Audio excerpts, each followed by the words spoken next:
Net tangible assets. So if you see NTA, it means net tangible assets. Net tangible assets are calculated as the total assets of a company minus an intangible asset such as goodwill, patents, and trademarks, less all liabilities. So to put this as simply as possible, you have a company called the One House Company. Its market cap is 50,000. So you can buy this whole company on the stock exchange for $50,000. It's an example, by the way, if you didn't know. So this One House Company owns one house valued at $200,000. They have a bank loan for $150,000, and the NTA is $50,000. So if you take the bank loan off the house value, you get NTA $50,000. So you'd think the One House Company would be trading around this amount, though sometimes it could be trading at more because people might think this house is worth more than it is.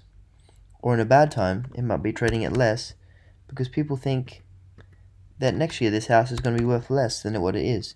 So it'll be trading below NTA. So you can't always rely exactly on NTA, you have to look further into the company.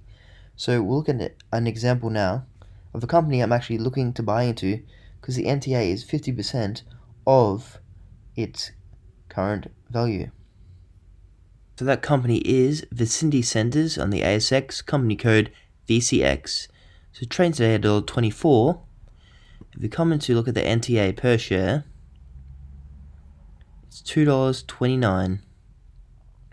So you're effectively getting $2.29 worth of property, debt free, for $1.24.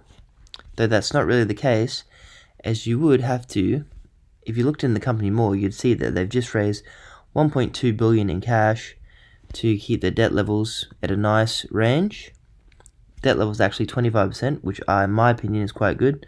So anyway, they just raised $1.2 billion in cash, so you're going to have to work out their NTA in total and then divide by the new amount of shares to get the new NTA, as who knows when this one was updated.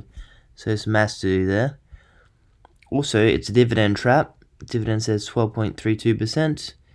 Though if you studied them, you'd see they haven't paid a dividend since 2019. And that's due to their people they rent their properties to don't actually have to pay the rent due to laws on coronavirus, if you didn't know. So some shops are shut down, don't have to pay rent. Some can forego rent for an amount of time. So possibly that's why it's so cheap, and if you bought now, you get a good price, and when everything goes back to normal, if it does, you can be rewarded. So it's not a 10x stock, it's not a Tesla, it's just a value proposition. So possibly if you had $1 million to put in, you could put in the stock, and in a few years everything goes back to normal, you could be getting, say, 8% per year, so 80 grand per year. Happily collecting that. If you believed the company was going to go well, shops were still going to be rented out, all that sort of stuff. So 12% probably is not going to be the same when they do go back to paying the dividend, as due to the dilution of shares also. So what's more on the company,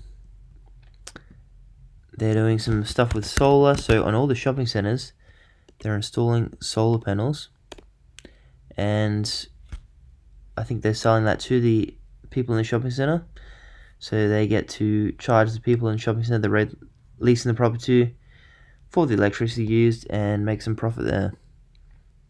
So 25 megawatts of solar installed.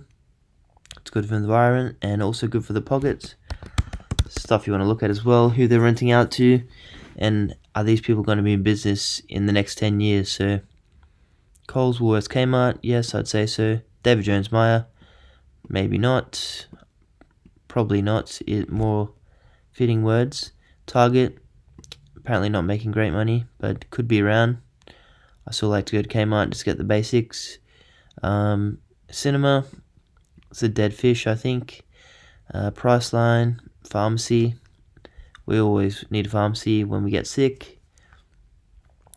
Keep in mind that only makes up 20%, so you might want to visit a few of these shopping centers, see how busy they are for yourselves, and get a real feel for what you're buying. I mean, You're not going to go to a house and buy it, are you? So you might check out your shopping center first. So we'll go to the gearing just so you can see it with your own eyes.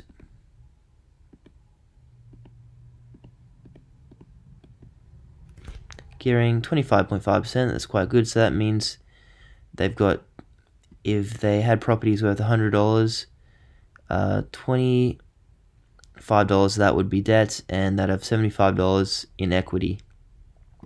So it's quite good. They got a low rate, 3.6. So everything seems good there. What more can I say in the company? I'm not really sure. Occupancy, I think, was at 98%. Wow, 98% occupancy, that seems quite good, in my opinion. So here we go, the foot traffic due to the Rona. Obviously come down in some areas, though we could see a rebounder. So this is a rebounding stock, good value proposition.